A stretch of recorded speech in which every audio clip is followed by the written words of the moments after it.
Welcome to west plus affairs. तो जैसे कि आपको पता है कि कोशिका एवं ऊतक यानी कि सेल्स एंड टिश्यू, तो ये एक चैप्टर है किसका है, साइंस का। और यहाँ से एक ना एक क्वेश्चन, एक से दो क्वेश्चन तो बनते ही बनते हैं अगर किसी भी एग्जाम के अंदर साइंस का सिलेबस है तो यहाँ से एक ना एक क्वेश्चन, मतलब एक से दो क्वेश्चन तो कन्फर्म है यहाँ से। और कोशिका जो कि जीवन की आधारभूत इकाई है, जीवन की इकाई है, ठीक है, तो यहाँ से एक क्वेश्चन तो बनता ही बनता है, इसलिए यह चैप्टर हमारे लिए मोस्ट इंपॉर्टेंट चैप्टर हो जाता है। तो चलिए शुरू करते हैं। कोशिका यानी कि कोशिका को इंग्लिश में क्या कहते हैं, सेल्स कहा जाता है। तो कोशिका स्वतः जनन शक्ति रखती है, मतलब एक कोशिका से दो, दो से चार, चार से छः, ऐसे कोशिका क्या करती है, अपने आप को विकसित करती रहती है, अपने आप को विभाजित करती रहती है। हम आगे पढ़ेंगे कि वो विभाजित कैसे करती है। दो तरह का विभाजन होता है, एक होता है समसूत्री विभाजन और एक होता है अर्धसूत्री विभाजन। उनसे क्या क्या प्रभाव निकलते हैं वो भी हम आगे देखेंगे। तो शुरुआत से हम बेसिक से स्टार्ट करने जा रहे हैं। तो सबसे पहले तो आप यही देखिए कि कोशिका जो होती है, सेल्स जो होती हैं, उनकी विशेषताएं क्या होती हैं। तो सबसे पहले तो यह है कि स्वतः जनन की शक्ति, मतलब वो खुद से विभाजित होने की शक्ति रखती हैं। सजीवों की सभी जैविक क्रियाएं कोशिकाओं में ही होती है, ठीक है। जैसे मैं हूँ या आप हो, ठीक है, तो आप सजीव हो, तो ये सारी क्रियाएं जो जैविक क्रियाएं होती हैं वो कोशिकाओं के अंदर ही होती हैं, सजीवों के अंदर, निर्जीवों के अंदर नहीं होती है। जैसे कि ये पेन है, ठीक है, तो ये निर्जीव है, जिससे मैं आपको पढ़ा रहा हूँ वो भी एक निर्जीव है, तो उनके अंदर ऐसी कोई भी क्रिया नहीं होती है। खोज, तो सबसे पहले कोशिका की खोज किसने की थी, तो सबसे पहले तो रॉबर्ट हुक ने की थी। कई बार एग्जाम में पूछा गया है कि सबसे पहले कोशिका की खोज किसने की थी, तो रॉबर्ट हुक ने की थी। कब की थी, 1665 के अंदर। अब यहाँ पर यह जानना आपको जरूरी है कि सबसे पहले कोशिका और जीवित कोशिका में अंतर आपको जानना है। सबसे पहले कोशिका की खोज अगर आपसे पूछे तो रॉबर्ट हुक ने की थी 1665 में। लेकिन अगर आपसे पूछे कि सबसे पहले जीवित और मुक्त कोशिका की खोज किसने की थी, तो ल्यूवेन होक ने की थी। किसने की थी, ल्यूवेन होक ने। तो ये दो नाम को आपको ध्यान रखना है, कोशिका से रिलेटेड, एक तो रॉबर्ट हुक और एक नाम याद रखना है, ल्यूवेन होक। ल्यूवेन होक वे व्यक्ति थे जिन्होंने जीवित कोशिका और स्वतंत्र कोशिका की खोज की थी, और रॉबर्ट हुक वे व्यक्ति थे जिन्होंने कोशिका के बारे में सर्वप्रथम दुनिया को बताया 1665 के अंदर। कोशिका के अध्ययन को कोशिका विज्ञान कहा जाता है, जिसको इंग्लिश में कहा जाता है साइटोलॉजी। साइकोलॉजी नहीं, साइटोलॉजी। साइकोलॉजी तो दिमाग की होती है, ये होता है साइटोलॉजी यानी कि कोशिका विज्ञान। फिर विश्व की सबसे छोटी कोशिका अगर आपसे पूछी जाए कि विश्व में सबसे छोटी कोशिका का नाम क्या है, तो उसका नाम है माइकोप्लाज्मा गैलीसेप्टिकम। एक परजीवी जीवाणु है, इसकी एक कोशिका है जो विश्व की सबसे छोटी कोशिका है। अगर आपसे पूछे कि विश्व की सबसे बड़ी कोशिका कौन सी है, तो शुतुरमुर्ग का अंडा, जिसका वजन होता है लगभग 3.5 किलो के आसपास। शुतुरमुर्ग को आपने देखा होगा, ठीक है, उसका अंडा ही पूरा एक कोशिका से बना होता है, सिर्फ और सिर्फ एक कोशिका से बना होता है ना। आश्चर्य की बात। तो बच्चा भी साइंस है, यहाँ पर कुछ भी संभव हो सकता है, और जो संभव नहीं होता है वो हमारे एक्सेप्शन में आ जाता है। आपने केमिस्ट्री में सुना ही होगा एक्सेप्शन।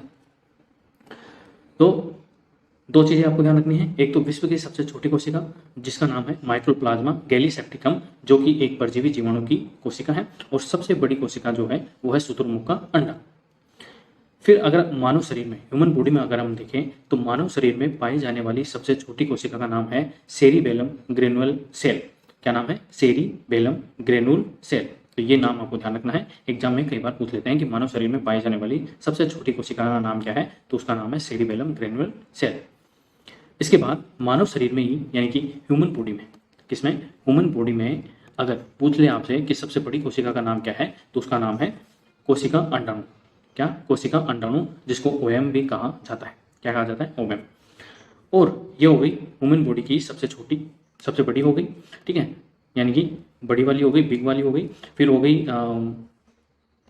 कौन सी हो गई, बड़ी, ठीक है, फिर हो गई छोटी, सबसे छोटी, और अब है सबसे लंबी, ठीक है, लॉन्ग। तो मानव शरीर की यानी कि ह्यूमन बॉडी की सबसे लंबी कोशिका कौन सी है, तो वो है कोशिका तंत्र, यानी कि न्यूरॉन। न्यूरॉन की संरचना आपको पता है कैसी होती है, न्यूरॉन की संरचना ऐसी होती है जो कि हमारे दिमाग में होती है, ठीक है, और यह विभाजित नहीं होती है, ये आपको ध्यान रखना है। न्यूरॉन एक बार बन जाती है उसके बाद विभाजित नहीं होती है, ना ही नहीं बनती है, और ना ही वह धीरे धीरे क्या होती है, सिकुड़ने लग जाती है। तो ये आपको ध्यान रखना है कि जो न्यूरॉन्स होती है वो हमारे सबसे लंबी कोशिका होती है ह्यूमन बॉडी की, यानी कि मानव शरीर की सबसे लंबी कोशिका होती है न्यूरॉन, जो कि तंत्रिका तंत्र के अंदर पाई जाती है और यह विभाजित नहीं होती है। ये आपको ध्यान रखना है, यह विभाजित नहीं होती है। नेक्स्ट है कोशिका में पाए जाने वाले केंद्र की उपस्थिति के आधार पर कोशिका दो प्रकार की होती है। ठीक है, अब कोशिका के अंदर भी केंद्र होता है, ठीक है, और उसी के आधार पर कोशिकाएं दो प्रकार की होती है। कितने प्रकार की होती है? दो प्रकार की होती है। एक कोशिका का नाम है प्रोकैरियोटिक कोशिका और दूसरी कोशिका का नाम है यूकैरियोटिक कोशिका। इंग्लिश का भी मैंने लिख दिया है ताकि आपको कंफ्यूजन ना हो। तो प्रोकैरियोटिक कोशिका और यूकैरियोटिक कोशिका, अब इन दोनों में डिफरेंस क्या होता है वो भी देख लेते हैं। सबसे पहले प्रोकैरियोटिक कोशिका के अंदर केंद्र का अभाव होता है, मतलब यहाँ पर केंद्र उपस्थित नहीं होता है, उपस्थित नहीं, केंद्र का अभाव होता है। दूसरा ये होता है प्रोकैरियोटिक में कि यहाँ पर केंद्रक झिल्ली अनुपस्थित होती है, जो केंद्र के चारों तरफ जो झिल्ली होती है ना वो अनुपस्थित होती है, उपस्थित ही नहीं होती है।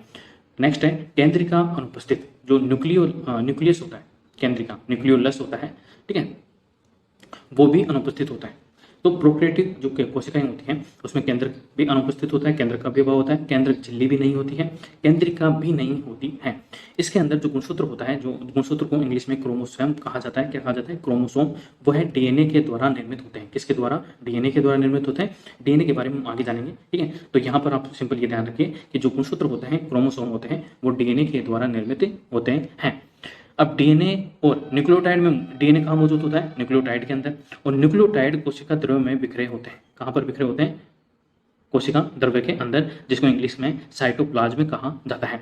इसलिए जो गुणसूत्र होते हैं वो भी कोशिका द्रव्य में क्या होते हैं? बिखरे रहते हैं। जैसे कि ये इसके अंदर जैसे लिक्विड है, ठीक है, और ये छोटे छोटे क्या होते हैं? गुणसूत्र होते हैं जो कि बिखरे रहते हैं,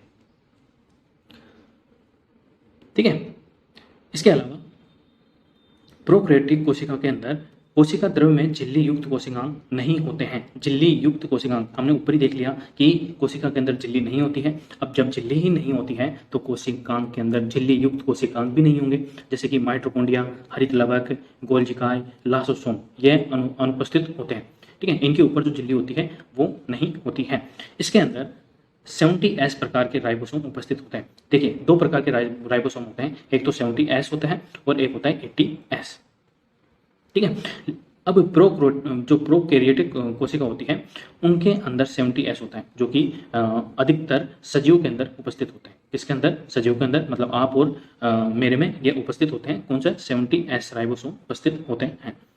नेक्स्ट है डीएनए प्रोटीन से जुड़ा हुआ नहीं होता है। प्रोकैरियोटिक कोशिका के अंदर जो डीएनए होता है, डीऑक्सी राइबो न्यूक्लिक एसिड जो होता है, प्रोटीन से जुड़ा हुआ नहीं होता है, ठीक है, प्रोटीन से जुड़ा हुआ नहीं होता है। साथ ही में हिस्टोन प्रोटीन का पूर्णतः अभाव होता है। जो हिस्टोन प्रोटीन होता है उसके वो भी यहाँ पर मौजूद नहीं होता है प्रोकैरियोटिक कोशिका के अंदर। अब देख लेते हैं यूकैरियोटिक कोशिका के अंदर क्या क्या डिफरेंस है।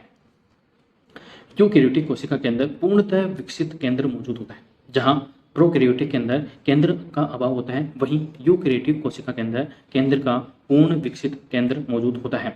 इसके अंदर एक से अधिक गुणसूत्र मौजूद होते हैं, जबकि प्रोकैरियोटिक कोशिका के अंदर केवल और केवल एक ही गुणसूत्र मौजूद होता है। अब यहाँ पर यूकैरियोटिक कोशिका में क्या होता है? 70S और 80S दोनों प्रकार की राइबोसोम मौजूद होती है। हमने क्या देखा था प्रोकैरियोटिक में कि केवल और केवल 70S ही मौजूद होता है, जबकि यूकैरियोटिक के अंदर 70S भी मौजूद होता है और 80S भी मौजूद होता है। इसलिए आपको ध्यान रखना है 70S प्लस 80S दोनों तरह के राइबोसोम यहाँ पर उपस्थित होते हैं। डीएनए से जुड़ा हुआ प्रोटीन, मतलब डीएनए से प्रोटीन जुड़ा हुआ होता है, जबकि प्रोकैरियोटिक के अंदर डीएनए से प्रोटीन जुड़ा हुआ नहीं होता है।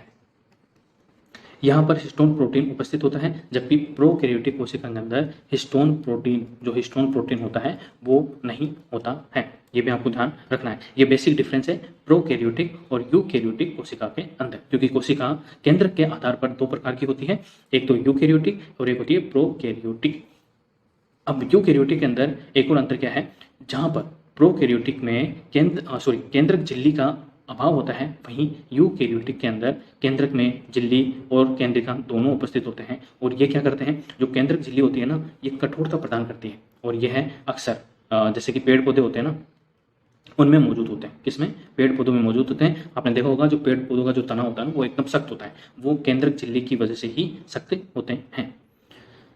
इसमें झिल्ली युक्त कोशिकांग उपस्थित होते हैं, जैसे कि माइटोकॉन्ड्रिया हो गया, राइबोसोम हो गया, ठीक है, लाइसोसोम हो गया, ये सारे केंद्रक जो कोशिकांग है वो झिल्ली युक्त होते हैं। इसके अलावा कोशिका द्रव्य अंगक, मतलब जो कोशिका के अंदर जो कोशिका द्रव्य होता है उसके अंदर कौन कौन से अंग मौजूद होते हैं वो भी देख लेते हैं।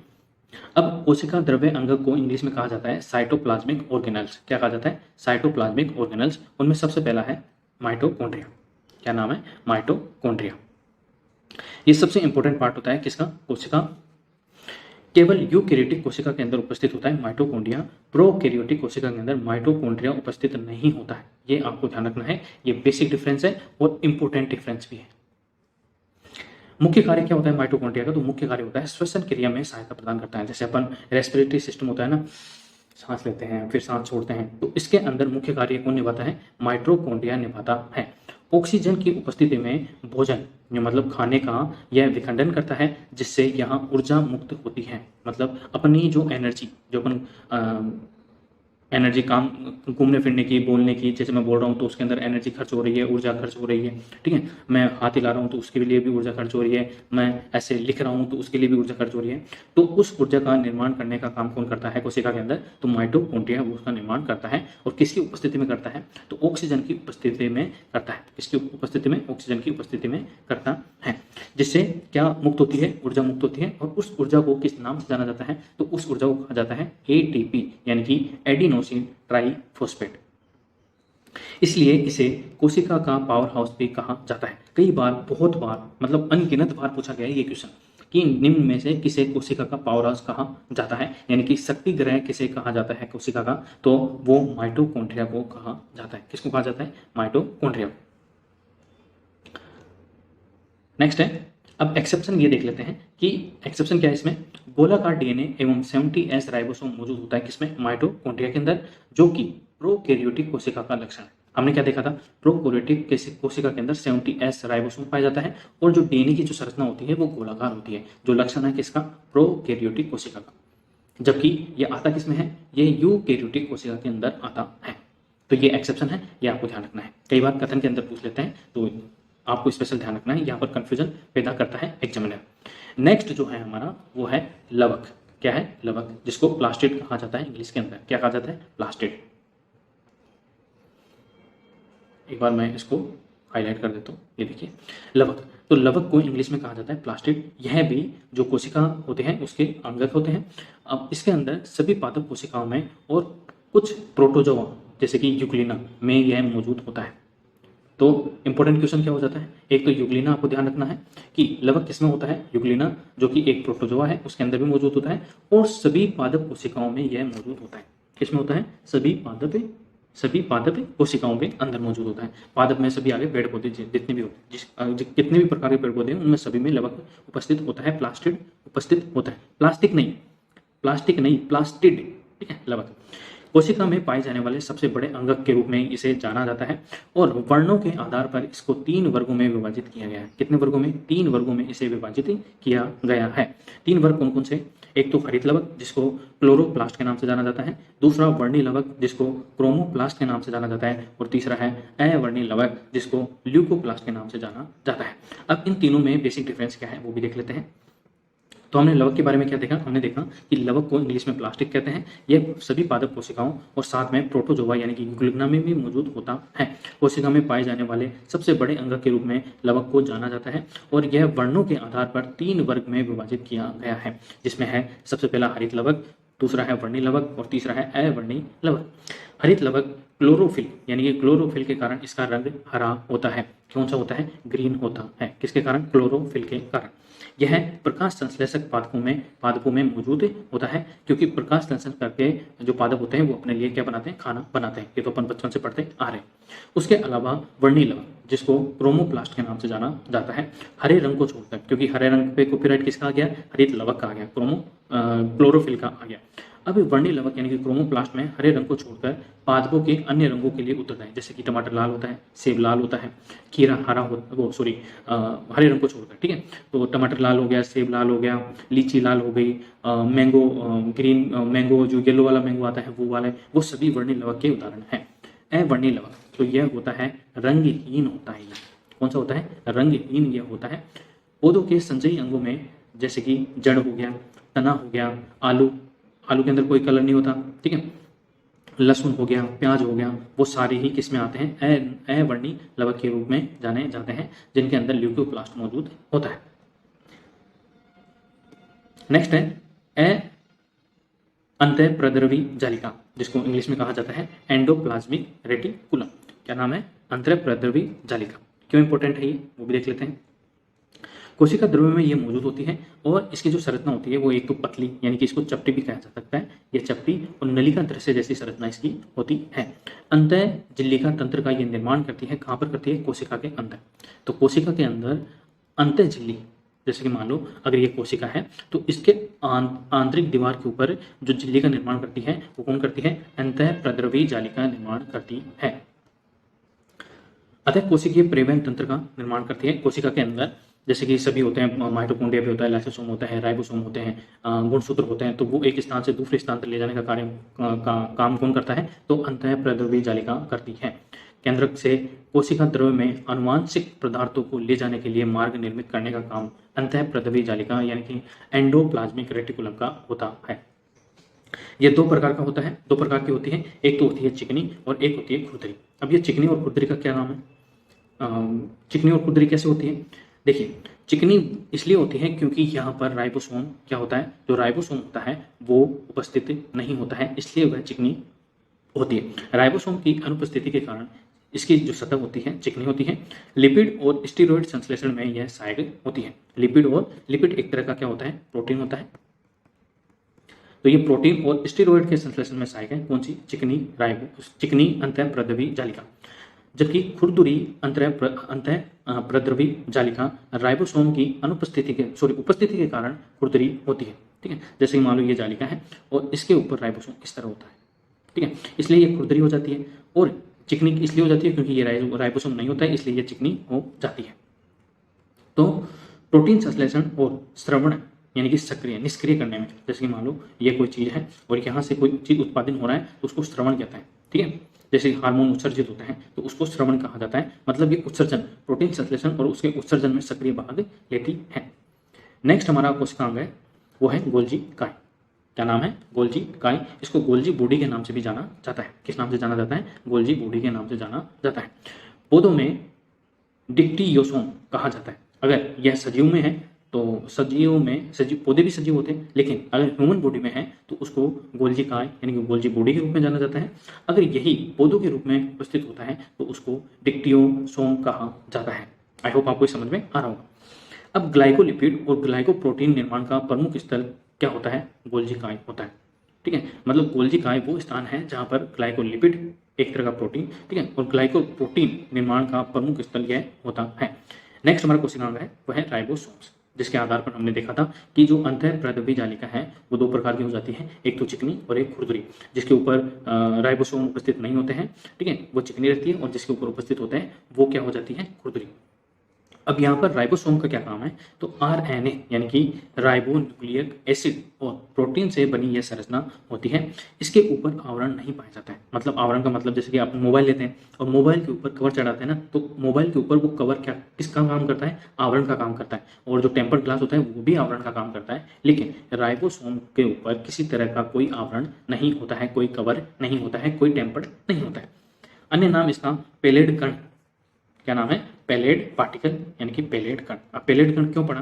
क्योंकि इसकी खोज किसने की थी? तो पेलेट नामक एक वैज्ञानिक ने की थी, उसी के नाम पर इसका नाम पेलेट कण पड़ा। और इसका प्रमुख कार्य क्या है? तो प्रोटीन का संश्लेषक करना इसका प्रमुख कार्य है। नेक्स्ट है लाइसोसोम। क्या है? लाइसोसोम।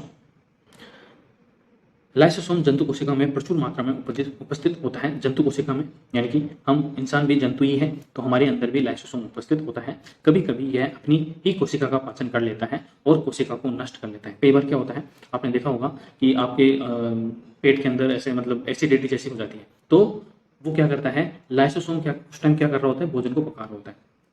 क्या कर रहा होता है, भोजन को पका रहा होता है, तो वो क्या है, सिक्रेशन करता है किसका, हार्मोन्स का, ताकि भोजन पक जाए। लेकिन कई बार इतना ज़्यादा सिक्रेशन कर देता है हार्मोन्स का कि वह अपनी ही कोशिका का पाचन कर लेता है और उसी पाचन की वजह से कोशिका को नष्ट कर देता है और इसी कारण इसे आत्महत्या की थैली भी कहा जाता है।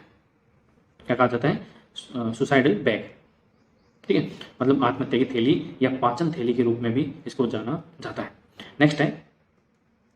नेक्स्ट जो हमारा कोशिकांग है वो है स्पिरोसोम। क्या है स्पिरोसोम, ये जितना इंपॉर्टेंट नहीं है, इसके बारे में दो बातें आपको ध्यान रखनी है। एक तो ये पादप कोशिका के लाइसोसोम की तरह काम करता है और दूसरा ये वसा का संश्लेषण और संग्रहण करता है। ठीक है, जैसे पादप के अंदर वसा किसके स्टार्च के रूप में इकट्ठी हो जाती है, किसके रूप में, स्टार्च के रूप में, जैसे कि आलू है वो स्टार्च का ही एक उदाहरण है।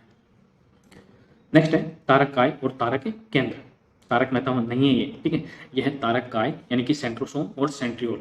ठीक है, तारक काय और तारक केंद्र यह जंतु और पादप कोशिकाओं में मौजूद होता है इसके अंदर।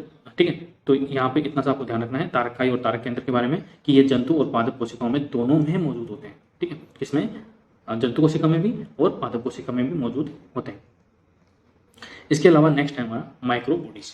ये दो प्रकार का होता है, एक तो पेरोक्सिसोम होता है, एक ग्लाइकोसिसोम होता है। तो इतना ही ध्यान रखना है आपको माइक्रोबॉडीज के बारे में, ये दो प्रकार की होती है, एक तो पेरोक्सिसोम होती है और एक होती है ग्लाइकोसिसोम। नेक्स्ट जो हमारी है वो है रसधानी यानी कि वैक्यूल। क्या है, वैक्यूल। इसका काम क्या है, कोशिका द्रव्य में जल रस तथा उत्सर्जित पदार्थों को घेरने वाली यह संरचना होती है। जैसे कि मान लो ये क्या है, ये रसदानी है और इसके अंदर वाटर, जल, रस, ठीक है, और उत्सर्जित पदार्थों को ये क्या करती है, इकट्ठा करके रखती है, इसलिए इसको रसदानी कहा जाता है। एकल झिल्ली से ये घिरी हुई होती है, सिंगल झिल्ली होती है। मैंने तो बहुत सारी झिल्ली बना दी यहाँ पर, लेकिन यह एकल झिल्ली की होती है, मतलब सिंगल लेयर होती है। सॉरी। तो इसी के अंदर जल भी आ गया, रस भी आ गया, उत्सर्जित हार्मोन पदार्थ भी आ गए, वो सारे। पादप कोशिका में कोशिका का 90% तक यह स्थान घेर लेती है। कितना प्रतिशत तक, 90% तक, मतलब लगभग पूरा ही घेर लेती है। बाकी 10% में माइटोकॉन्ड्रिया, कोशिका, गुणसूत्र, फलाना ढिकाना, वो सारे सब इसके अंदर आते हैं। यह कठोरता प्रदान करती है, सिंगल लेयर है लेकिन कठोरता प्रदान करती है।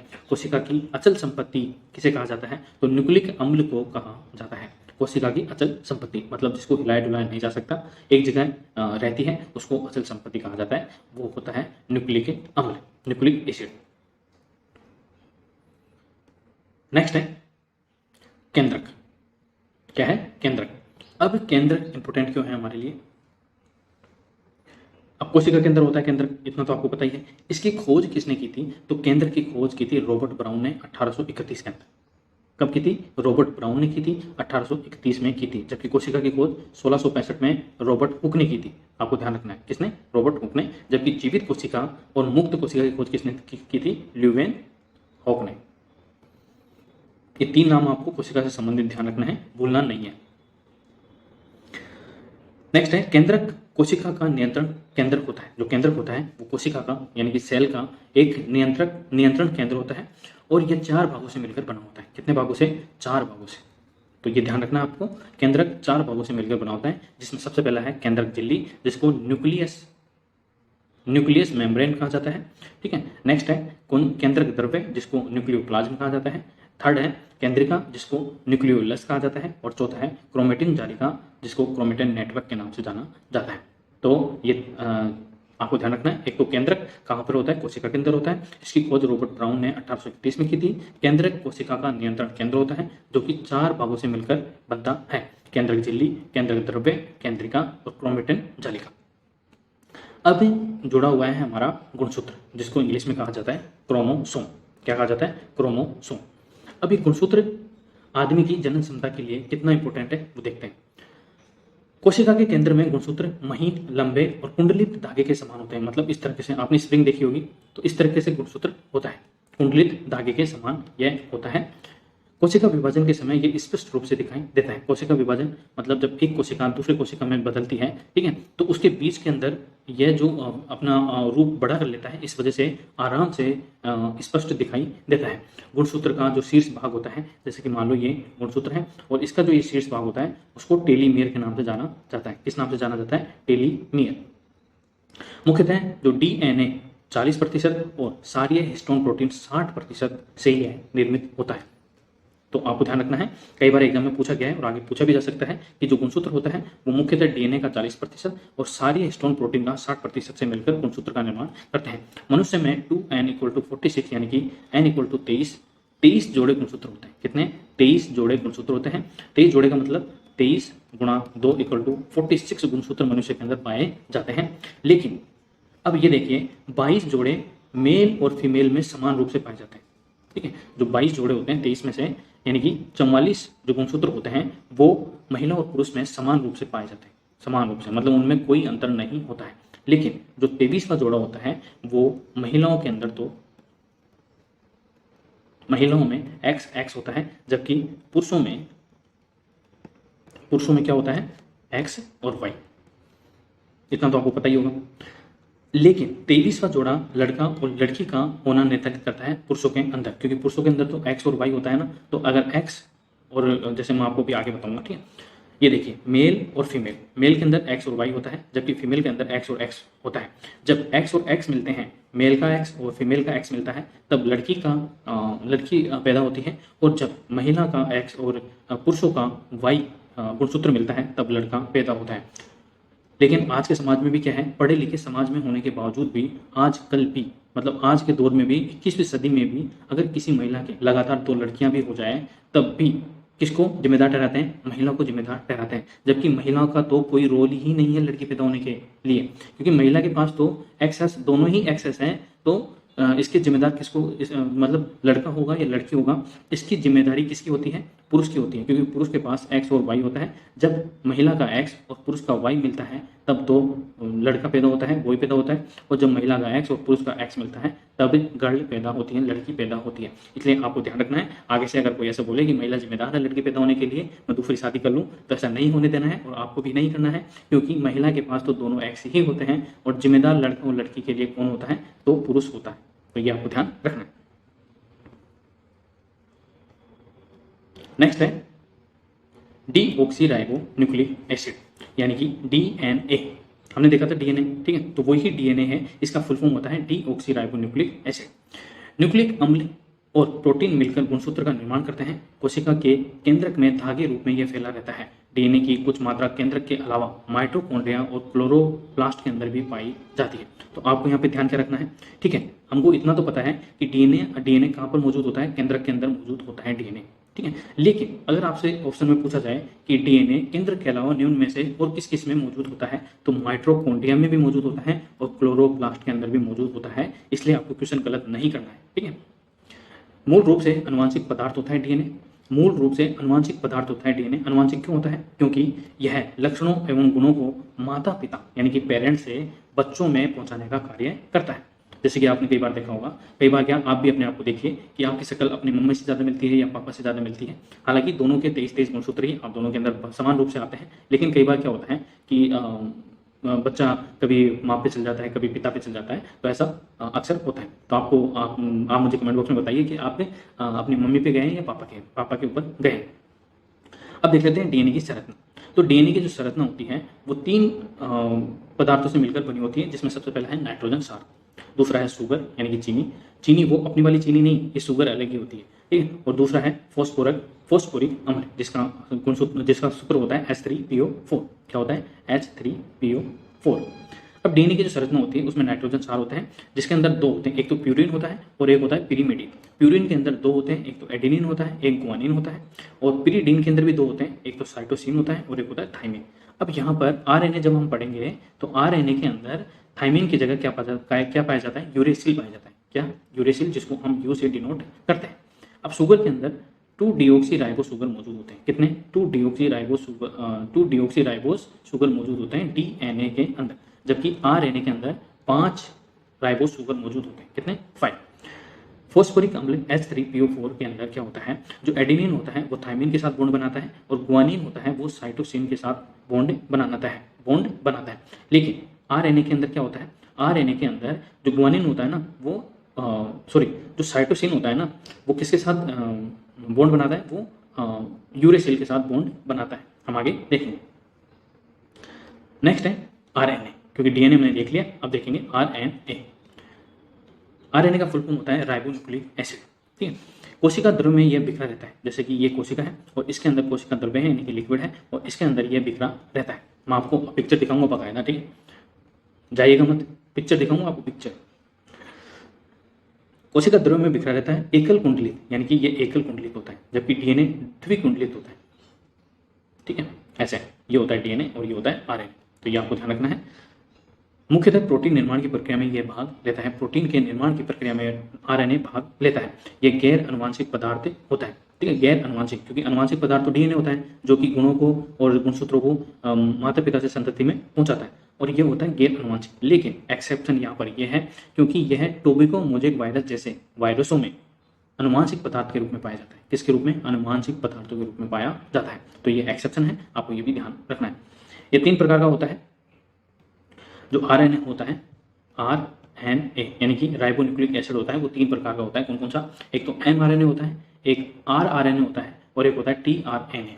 एमआरएनए मैसेंजर आरएनए होता है जो डीएनए पर लिखी सूचनाओं को प्रोटीन संश्लेषण की जगह पर लेकर जाता है। फिर होता है आरआरएनए यानी कि राइबोसोमल आरएनए, जो कि राइबोसोम के संरचनात्मक संगठन का कार्य करता है, मतलब उनको एक जगह इकट्ठा करके रखता है। और तीसरा होता है टीआरएनए यानी कि ट्रांसफर आरएनए। आरएनए में सबसे छोटा टीआरएनए ही होता है। ये भी क्वेश्चन आपसे पूछा जा सकता है कि जो आरएनए होता है उसके अंदर 3 टाइप होते हैं और 3 टाइपों में सबसे छोटा कौन सा होता है, तो टीआरएनए सबसे छोटा होता है। मुख्य कार्य अमीनो अम्लों को प्रोटीन संश्लेषण स्तर पर लाना इसका मुख्य कार्य होता है। नेक्स्ट है डीएनए और आरएनए के अंदर अंतर। तो सबसे पहले उपस्थिति के आधार पर देख लेते हैं कि डीएनए के अंदर क्या उपस्थित होते हैं और आरएनए के अंदर क्या क्या उपस्थित होते हैं। तो डीएनए के अंदर तो केंद्रक, माइटोकॉन्ड्रिया तथा क्लोरोप्लास्ट उपस्थित होते हैं, जबकि आरएनए के अंदर कोशिका द्रव्य तथा केंद्रक द्रव्य उपस्थित होते हैं।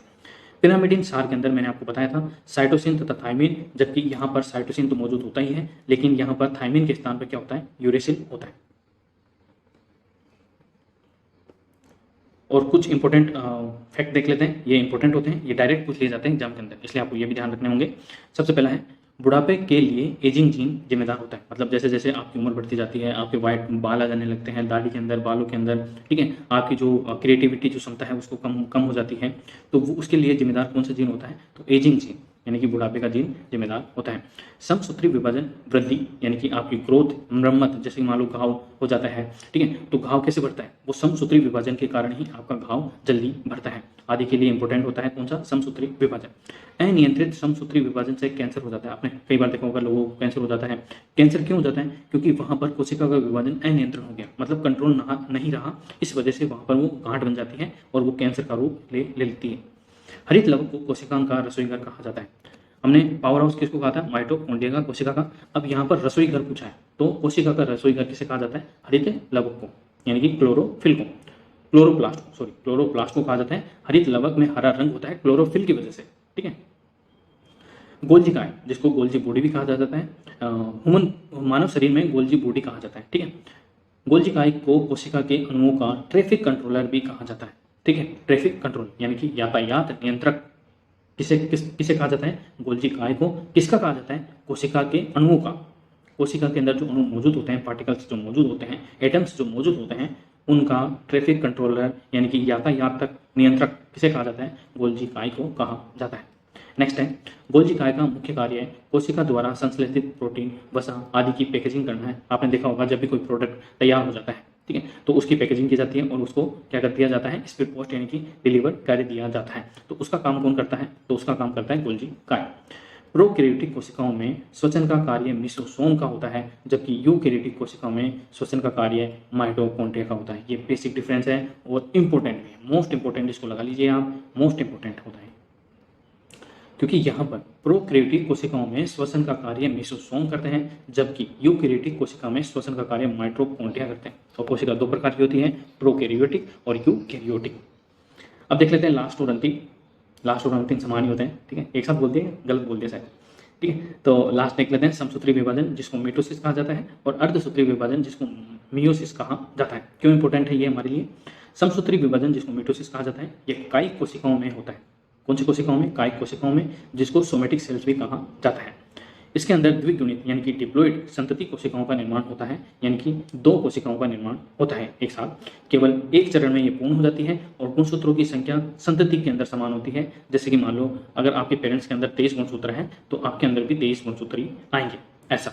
लेकिन अर्धसूत्री जो विभाजन होते हैं वे जनन कोशिकाओं में यानी कि रिप्रोडक्टिव यानी कि यहाँ से संतति का जन्म होता है, और ये संतति के जन्म के लिए जिम्मेदार होता है ये अर्धसूत्री विभाजन, जिसको मियोसिस कहा जाता है। आई होप आपको ये समझ में आ रहा होगा।